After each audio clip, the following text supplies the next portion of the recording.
Soy José, director del canal de formación y asesoría a emprendedores, EDF Gerente. Si quieres ser parte de la comunidad de emprendedores iberoamericanos, suscríbete a nuestro canal. Si es que quieres que te lleguen las notificaciones cada vez que subimos un video, activa la campanita.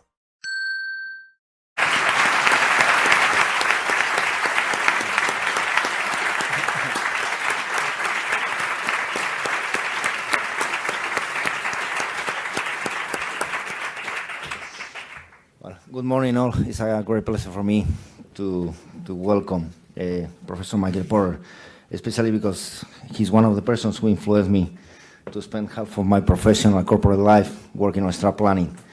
Then, thank you very much, Prof. Porter. Well, actually, Federico, who is joining us today, and myself, will ask Professor Porter some questions for him to illustrate us with his knowledge. And then, if you want, we can start with the first one. Professor, we have seen across the time how corporations' KPIs evolve, and then from free cash flow to EBITDA, and then to economic value. What is, on your view, the correlation in between them, and why economic value is more attractive for management purposes? Well, I'm not sure I would buy the fact that economic value is the right measure. Economic value, as I understand it, it's used in different ways, but it usually means value to the customer, what the customer will pay. And that's part of value, but the question is, how much does it cost to deliver that value? So you got to look at how much the customer will pay versus how much it costs to deliver, and that then should be the metric. And that's basically profit. So I think trying to do those calculations is a little bit complicated and maybe a bit confusing. I think that we believe that the most fundamental measure of success of a company is various measures of return on capital employed. That we can't just worry about the profitability, the margin. We have to capture the utilization of capital. And, one of the things that we see today that has become really a very prominent driver of value is what's called asset light. You've probably heard of asset light strategies. That's where you find creative ways to reduce the amount of assets required to actually deliver your product or service. For example, Apple is legendary at this. What they do is they stretch out the payment to their suppliers essentially longer than it takes for the payment from the customers to come to them, so they actually can operate with negative capital. And when you have an asset-light model like that, you get very high multiples in the stock market. Amazon is a little bit like that as well. So now, there's some other good concepts. I think EVA is a pretty good measure because it really does take into account not just the profitability, but also the cost of the capital.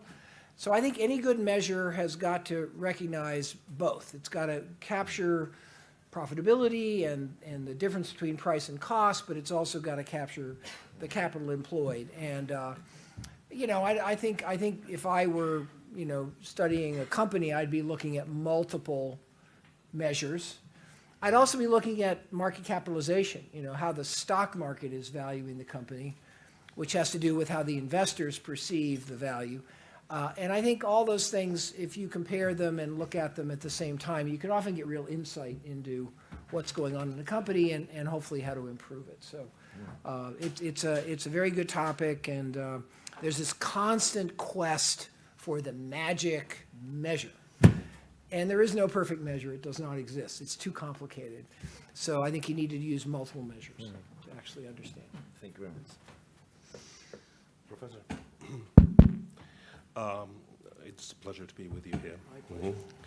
For senior managers, strategy formulation addressed towards value creation would have different focuses. The objective could be to expand revenue opportunities by entering a new market, deciding a growth strategy for a certain product or a certain market, or by focusing on business diversification strategies.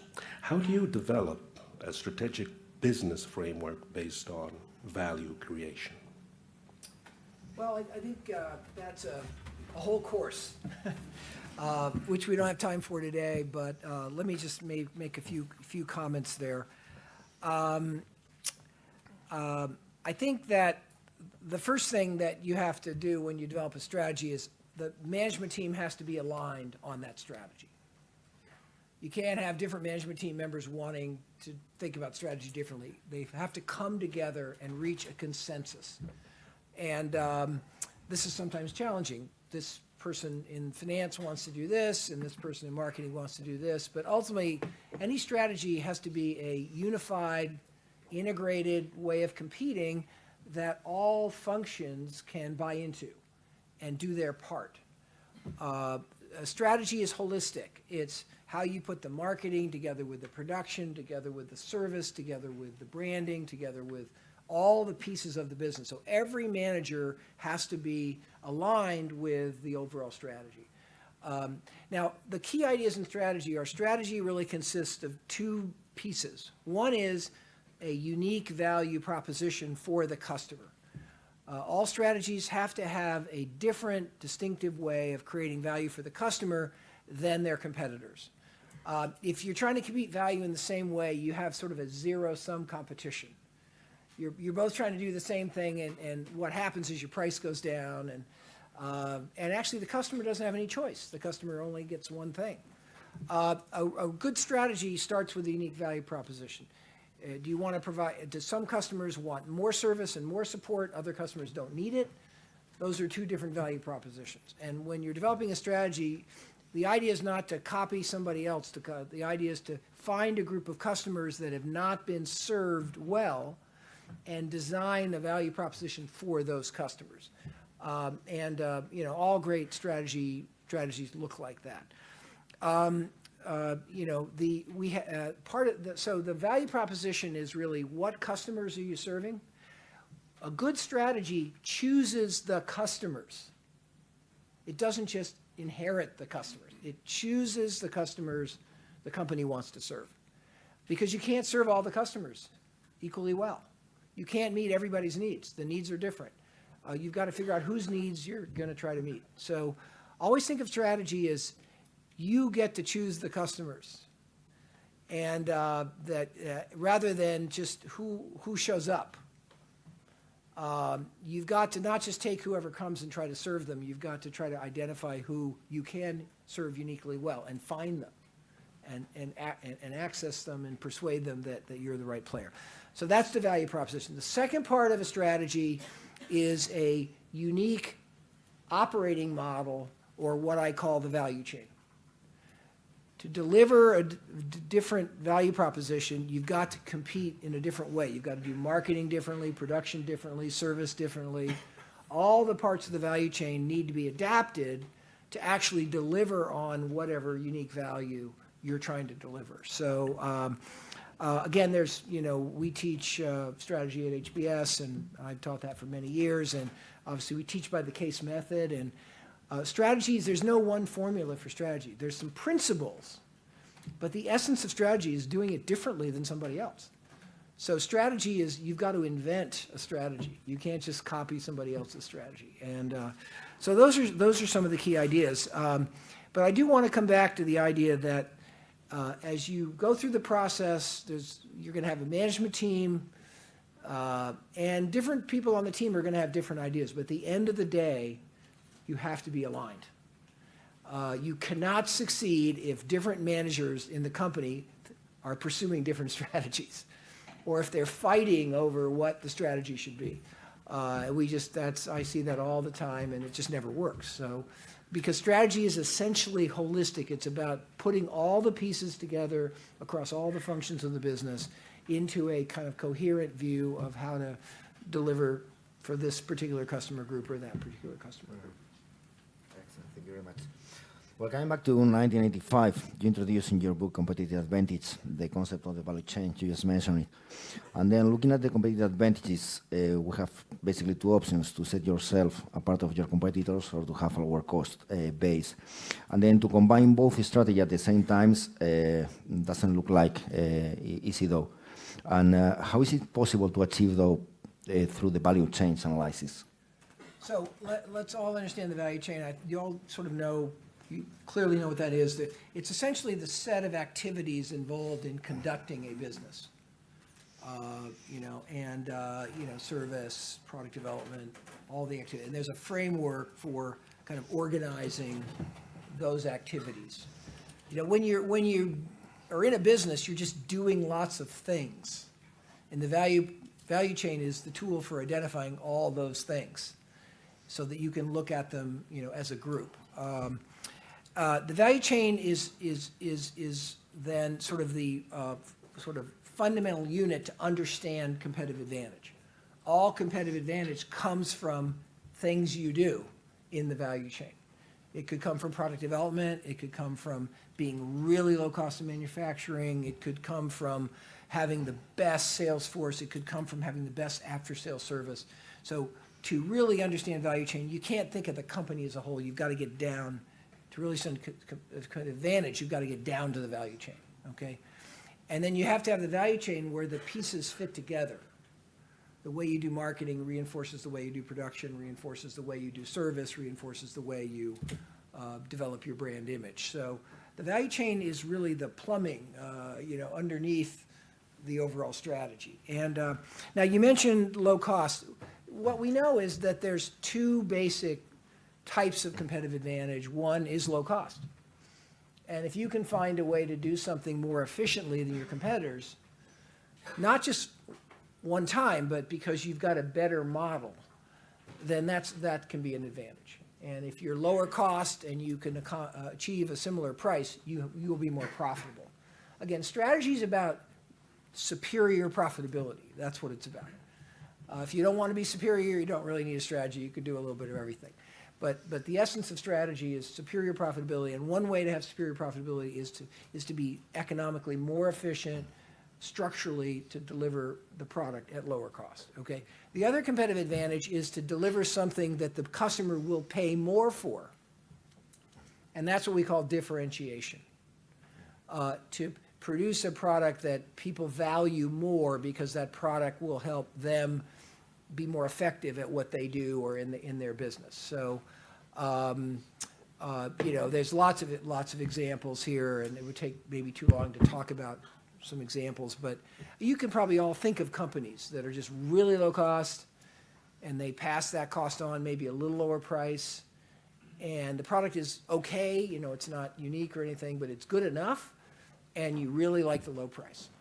So, Ryanair in airlines. I mean, I won't go on Ryanair. I hate it. The service is lousy. The airports you take off from are lousy. I don't want to do that.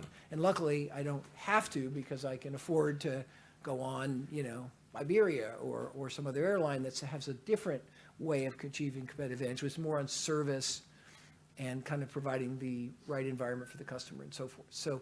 So differentiation involves a whole set of different things than low cost. And usually what we discover is you can't do both at the same time. It's very hard to be the unique company that gets the higher price and also be the lowest cost, because usually what it takes to get a higher price is better people, more service, products with more features, and those things are costly. To develop a product with 10 features is more costly than developing a product with 5 features. The production is also usually different. So we've often said that, once in a while it can happen for a short period of time that you can be both lowest cost and differentiated in the same business, but usually over time somebody comes in and finds that customer segment that doesn't really need all of the features and really focuses on that and that customer group. So, that's kind of the dynamic of price versus cost. And then that all then relates to the plumbing is the value chain. And it's how you go about marketing, how you go about production, what your supply chain looks like. There's not one best supply chain. There's different supply chains that have to do with how frequently the delivery is, what kind of service the customer wants with the delivery. And you can have a very simple supply chain that just shows up and throws the package, with the customer. And you can have another supply chain which somebody provides a lot of support and service. And so in fact, one of the things we say, and this is sometimes shocking, is there's no such thing as a good supply chain. There's no such thing as good marketing. There's only good marketing for a particular strategy. And the best marketing for this strategy is not the best way of marketing for that strategy. And so I think we have to understand that strategy is putting all the functions together, recognizing the diversity of needs in the market and putting those two things together. Hopefully that, I could go on, but we'll stop. Professor, business succeed or fail based on their competitive advantages, no? And we have seen a number of innovative business practices that have been really milestones, but competitive advantages is evolving real fast. There's been a tremendous evolution in the last 20 years, but what's a bit scary is what's coming on now with these business evolution. What's your perspective of the future we're going to confront? Well, that's a fairly general question. I will tell you that you know, competition is always changing, and that creates new needs from customers, and technology creates new opportunities for doing things, production or whatever, you know, delivery or whatever it is. And what we you know, what we see is this constant search for something unique, because that's what allows you to succeed. And that unique could be better and higher price, or it could be just what you only need, not buying too much. Therefore, it can be lower cost. And these things, and there's this constant process, and there's no, you know, in any economy, there are thousands of different ideas for strategy that apply in different industries. And companies are always coming up with a new innovation or a new idea about what's a space, what's an opportunity that's not met. And, you know, one can't really generalize about, you know, what strategy innovations, every strategy is different, if it's going to be successful, than the competitors. Therefore, every strategy that's successful is an innovation. Nobody's done it quite that way before. So entrepreneurs are always looking for the unmet needs. They're always looking at the way to use technology differently. You know, two of the things that we see really very, very important today are one point I've already made, and that is the concept of asset light. This is a new insight about competition, and the asset light model, that is, you use as little capital as possible, find creative ways to not have to use as much capital. If you can find that in an industry, you can often find a new space, which allows you to, you know, achieve really high returns on capital. You know, if you don't have to use many assets, then your capital return is very, very high. So asset light is one of those things that's affected a lot of industries. Another one, and more broadly, I think the thing that's had the most impact on strategy ideas lately is information technology, is the whole digital transformation. In virtually every industry, you can do things differently with digital technology than you could before we had the level of expertise we have now, including the smart products that have sensors and create all this new data. I just gave a speech at the big event here on the next frontier of digital, and that is augmented reality. I don't know if you all know what that is. But augmented reality is where there's a different interface between the digital information and the human. And right now, the problem with digital is the way you get digital is you have to look at a computer screen, and it's flat. And then you've got to figure out what that information on the screen means for what you want to actually do in the real world. And digital data is two-dimensional, and the real world is three-dimensional. And the question is how to take the 2D data and figure out how to use it in the 3D world. And that's what augmented reality is. It's where you superimpose your digital information onto the user's view of the real world. So a good example, that we all know is the heads-up display in a car, which is not the most efficient way going forward. We're not going to see that for too much longer. But heads-up display is where instead of looking at a GPS screen down on the dashboard and then trying to figure out what you're supposed to do when you turn, and sometimes you don't turn at the right place, or sometimes you get in an accident because you're not looking where you're going. The heads-up display says, let's project the information we need to take action onto the windshield. And so right when you're looking at the real world and you're seeing superimposed there data and a pictures about here, we turn here. It actually shows you where to turn. You don't have to look at the screen and figure out, is that the right street? You see the turn. You see how fast you're going.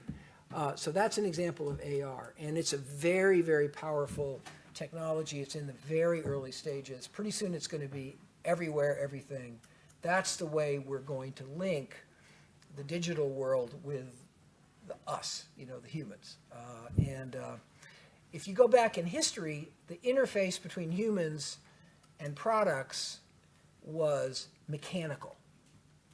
You get in the car, you want to turn on the radio, you look at your dashboard, there's a switch, and you just go click. I loved it. Now you go into a car, and because it's all digitized, you have a graphical user interface. And you've got all these buttons and stuff, and frankly, I can never figure out or remember how to turn on the radio. Because there's so many options on the graphical interface. That's one of the strengths. You can have a lot more control options, but the presentation on a 2D flat screen is not really very helpful for getting the user to actually do what they want to do. So we're gonna have a world of AR where, for example, you walk into your kitchen, with your, and you're going to, by the way, AR is going to be, the interface is going to be this. It's going to be just a pair of glasses like this. And those glasses are going to have the capacity to overlay data. And they're also going to have the ability to listen and to talk. So you're going to walk into your kitchen. You're going to look at your refrigerator. Your refrigerator, and your glasses are going to recognize your refrigerator. And then the refrigerator is going to start communicating with you, and it's going to show you some basic information. The refrigerator's at this temperature, everything's working normally, and then you might say, well, do you have any milk? And your refrigerator will say, no, we ran out. But it'll say it through this digital information. It might even speak it. So the way we're going to interact with everything is going to be through this mechanism. In fact, and this is a radical thought, don't freak out, smartphones may be obsolete. Smartphone is a very inefficient typing and looking for what you want, as opposed to glasses that connect to whatever it is that you're interested in and need information to do. So we may, and that's why Apple and these companies like Apple are literally in a panic about augmented reality, and they want to try to play in that world. And so right now the big race is about the glasses. Right now we don't have real light glass. We have HoloLens. Have you heard of HoloLens? That's the Microsoft. It's kind of a headset. It's like having a diver's mask on. It's heavy. It's sort of like goggles. You can't see, the field of vision is restricted, and that's the current way most people do AR is on a tablet screen, and but that's very cumbersome. The current headsets are like HoloLens. They're still cumbersome, but what we're going to do is something's going to look like this. It's going to be the glass. You just wear it all the time, and they'll have the technology built in that they can connect with the digital world and use it whenever you need it. And that will be great because I guess you can look at your emails over your glasses if you feel like it. But hopefully we'll not pay so much attention to emails every second. will be focused on what can we be doing that's useful, and how can we use technology to do it better. So those are a few thoughts. Well, vertical integration merges businesses that are at a different stage of production. And then, can vertical integration be a form of shortening the value chain to the extent that it removes significantly stages from the value chains or shift them to a new type of participant in the way that changes how value is created and captured? Well, vertical integration is an interesting, interesting topic that we've been debating and thinking about for a long time. I don't think vertical integration is either good or bad. It can be good, it can be bad. For example, in the aluminum industry, where I've worked a lot, or aluminium, if we were in England, it used to be that the firms were all vertically integrated, all the way back to the mine, and then they did the mining, and then they did this bauxite and the smelting and all that kind of stuff, and then they had their own marketing, and so there's a full chain. Everything you could do in that whole field was done by the aluminum company.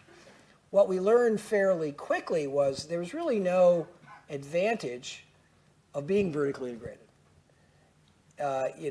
If you were just really good at each stage, you didn't have to put them together. You could just find a supplier who was really good at, the mining part and buy high quality, low cost ore from that person, and then some of the parts of the value chain you would do internally, depending on your capabilities, but you would outsource the rest. And whereas in other industries, you can't make things really, really efficient unless you actually control the various stages, and you can achieve the synergy across the various things in the value chain. So vertical integration is it's something that and as things change, sometimes you want to be more integrated, sometimes you want to be less integrated.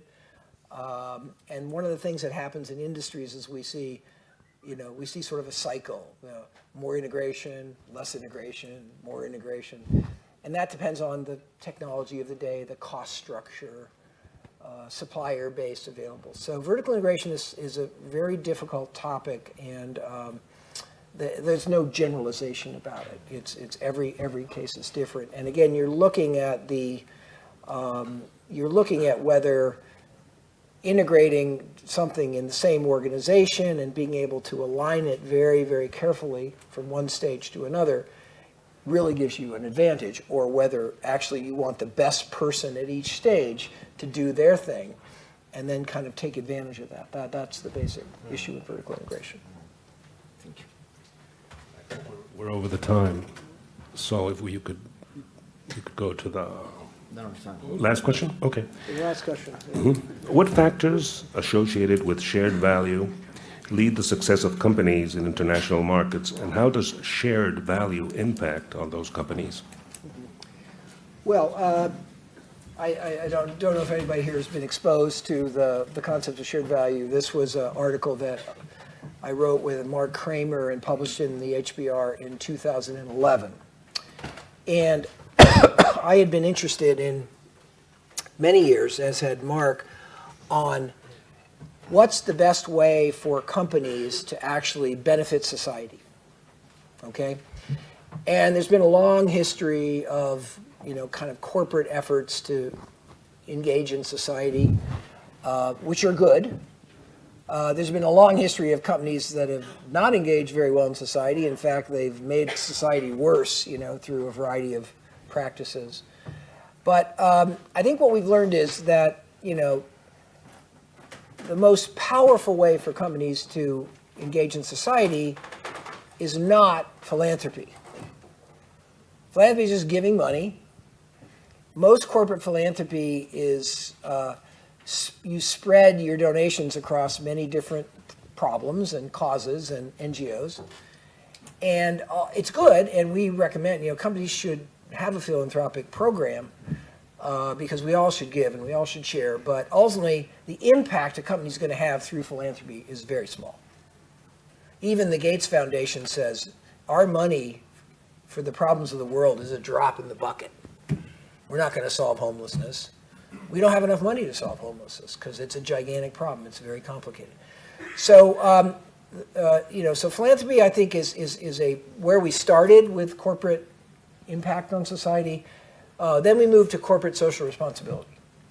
And this was the idea that you should be a good corporate citizen, you should be sustainable, you should participate in your community, volunteer, things like that. And again, I think that was a step forward. You should obey the law, you should abide by ethical standards, you should have a diverse workforce. Corporate social responsibility has a lot of these things that we all know are good things. And the social responsibility movement was to get companies to raise their standards to be, responsible in each of these areas. I think that's been a good thing. We encourage everybody to keep doing that. We can keep getting better. But corporate social responsibility is really about compliance with kind of standards that have been set, and also about image and being viewed as a good company. The trouble we have with corporate social responsibility, and I'm not saying stop, but I'm just saying just realize this, it's not going to have a very big impact. It's not going to solve any of the big problems of the world. Yes, you may have sustainability in your company, but that's not going to solve the environmental issues of overuse of resources, okay? Every company can do a little tiny bit, but if this is just being responsible, then and if you're checking the box. Now, right now we have this whole system of ESG indicators, environment, social, governance. Companies now get rated on these indicators, and it's good to have a high rating, and investors sometimes want a company that's highly rated, but the high-rated companies are not changing the world because they're checking all the boxes. They have a sustainability program, they're trying to have more renewable energy. They go through the usual suspects of things that you want to do. Shared value is different. Shared value is where you identify a social problem where your company touches that problem through your product, through your value chain. Shared value is about making a social impact in focused areas with a business model, not a charitable model, not a reputation model, a business model. If you can come up with a product that's the most environmentally powerful or best working environmental product in your industry, you can make money doing that. Sorry, tobacco could fit into it? The tobacco industry, the product is never going to be shared value. So the tobacco industry's got a problem. They can do some shared value in the way they operate, in terms of, I think, can operate in an energy efficient way. They can save water. They can reuse land. They can do shared value things in the value chain, but their product is the opposite of shared value. It's a product that serves the company's profitability, but actually harms the customer. And we got to stop that. There's a lot of that that's happened. But shared value is about finding ways in which your company in your business, given what you do, can actually tackle an important social issue, whether it's poor education, or whether it's health, or whether it's environmental issues in particular fields, or whether it's lack of affordable housing, or whatever it is, and build a business model to deal with those social issues. And the magic of shared value is, if you can do that, you can infinitely scale. If you can help one person, you can help 1 million, because you don't have to keep getting more money from the government or more donations. It's a self-sustaining way of social impact. So I've just scratched the surface there, but I think the shared value concept was, I think, first of all, a next step in thinking about how to be more effective at corporate social impact. But it also represents, I think, something much more than that, because what we're finding is that the competitive advantages now that are obvious have already been thought about. That actually these shared value value-based strategies serving a customer group that's never been served before, but finding a way to do that at a profit, maybe a low-income group. Shared value strategies are opening up some of the most unique new kinds of strategic positioning and value propositions. So what we're finding is that shared value is not just it's not like philanthropy. It's really a way of thinking about strategy that it allows you to see new strategies that nobody has seen before. And we were very happy that we persuaded Fortune magazine every year to create a new list, which maybe we don't need any more lists, but we thought we needed a list of companies that were actually changing the world through shared value. So the list comes out, in August or September. You can look it up. You can see who's on that list. But these are companies that are not just being philanthropic. They're not just being good citizens. They're actually really moving the needle on renewable energy or on, health for low-income people or nutrition and food. And that is the great hope we have, that business can actually take on these issues and not rely on the traditional models of government and NGOs, which tend not to be as efficient as we can be, and also tend to depend on lots and lots of money. You have to give more money because that's the only way you can do more. You have to get more money so you can do more. So the shared value concept is an effort at starting a whole new chapter of thinking about what is our role in business to really move the world in the right direction. So we're very proud of that. This is something I work on a lot. It's interesting to see around the world, there are now more and more shared value prizes. There's one in India, there's one in Japan, there's Australia, where there's a process to select companies that are doing this and publicize them and try to get more companies thinking this way. We have whole organizations of businesses in various countries that are organized around the shared value movement. So I think we're seeing a lot of interest in this idea on a global basis, and we're just hoping that there can be more and more and more, because the more companies are doing this, the better it's going to be for society and issues, social issues, but the better it's also going to be for our reputation and the trust society has in us as businesses. And right now that is low. We're too often in business seen as the problem. We're making too much money, or we're polluting, or we're doing this or we're doing that. And business now has a reputation that we need to change. And if we using capitalism as the tool make very powerful impacts on particular social issues, I think that will put business back, I think, in a much better place in society, and people will, young people will be much more comfortable going into business, as opposed to thinking that to do the Lord's work you have to be at an NGO because they're solving all these difficult problems. Well, unfortunately, NGOs aren't solving them.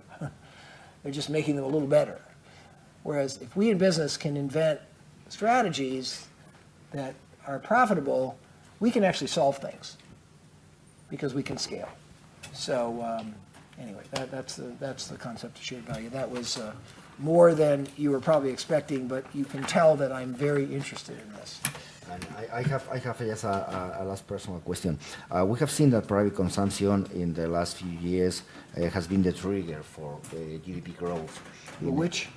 For GDP growth. What's the trigger? Private consumption. Private consumption? Yeah, in many economies. And then, but now consumers have a different way to consume. They have internet, etc., etc. On your view, what is the future on that sense from a consumption standpoint? How can affect corporations? Well, I think we should keep inventing better and better ways for consumers to access whatever needs they want to meet. And so, and the more effective and more efficient those mechanisms are, the better I think will be, and it'll be good for consumers. Consumption tends to be the biggest, part of GDP. It's just personal consumption. And to have sustained improvements in consumption, people have to have jobs. They have to have a decent income. They have to be hopefully having opportunities to advance and get promoted and so forth. So I think the biggest threat to growth in economies right now is the fact that we see a lot of countries that are struggling in terms of many people having the resources and the job opportunities to actually consume. They're just hanging on. And in our country, we have a lot more inequality. We have a huge number of people that are not even though our unemployment rate is low, the way they calculate it makes it look low. But there's a lot of people that are not really productively in the economy, and they're not earning a decent living. They're not earning enough money to pay for their lives.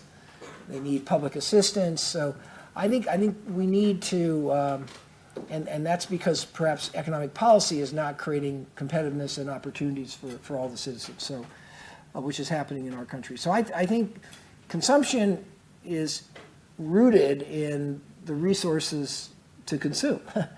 And it all starts with a healthy economy, with a competitive economy, and the ability for every citizen to be part of the productive workforce and to work productively so they can earn a decent living. And if that happens, consumption is going to be the engine that drives economy.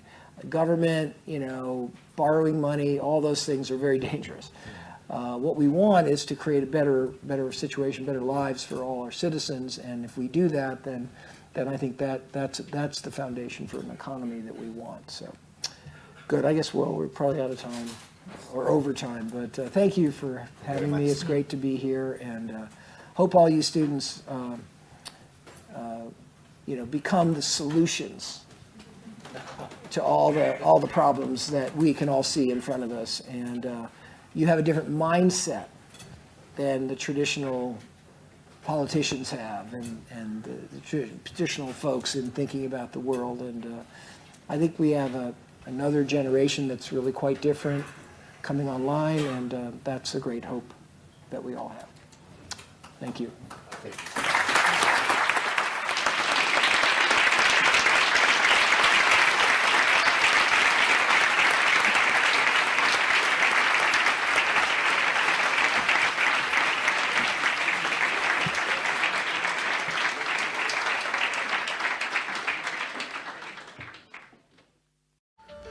Por cierto, suscríbete al canal si aún no lo has hecho y pulsa me gusta si te gustó el video. Y te recuerdo que a través de nuestro Instituto EducFi te brindamos la asesoría personalizada, consultoría en negocios y formación en emprendimiento y gestión empresarial, de la mano con la Universidad Nacional Experimental Francisco de Miranda. Si quieres apoyar económicamente este canal para seguir generando nuevos contenidos, puedes hacerlo a través de nuestros PayPal. Por favor, no te olvides de compartir este video con tus amigos. A nombre del equipo, me despido y los espero en la próxima producción.